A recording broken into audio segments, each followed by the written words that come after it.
ایک medical student نے سوال کیا ہے کہ اگر ہیپیٹائٹس بی سی یا ایچ آئی وی والے مریض کا خون آپ کے ہاتھوں پہ یا آپ کے اسکربز پہ کپڑوں پہ لگ جائے تو کیا پھر بھی آپ کو بیماری ہو جائے گی؟ تو اس کا جواب ہے ضروری نہیں۔ اگر خون صرف صحت مند جلد پر لگا ہے جہاں کوئی زخم، کٹ یا خراش وغیرہ موجود نہیں ہے تو ہیپیٹائٹس بی، سی اور ایچ آئی وی تینوں کے منتقل ہونے کا خطرہ تقریباً نہ ہونے کے برابر ہے، اور اس میں سے سب سے لیسٹ جو ہے، سب سے کم ٹرانسفر کا خطرہ ہے نا، وہ ایچ آئی وی میں ہے۔ ہماری جلد ایک مضبوط حفاظتی دیوار، ایک پروٹیکٹیو بیریئر بناتی ہے، لیکن اگر آپ کی جلد پر تازہ کوئی زخم ہے، کوئی کٹ لگے ہیں، خراش ہے یا سوئی چبھنے سے جیسا کوئی راستہ موجود ہو گیا،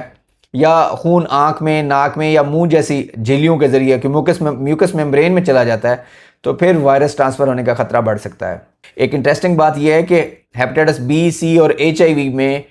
اوسطاً جو سب سے زیادہ خطرہ ہے ہیپیٹائٹس بی کا، یہ ایٹ لیسٹ 6 سے لے کر 20% تک آپ کا خطرہ ہوتا ہے ہیپیٹائٹس بی پھیلنے کا، اور ہیپیٹائٹس سی کا تقریباً 0.3% ٹرانسفر کا رسک ہوتا ہے، اور ایچ آئی وی کا اس سے بھی کم ہے۔ اور ایچ آئی وی کا جو وائرس ہے بیونڈ دا باڈی،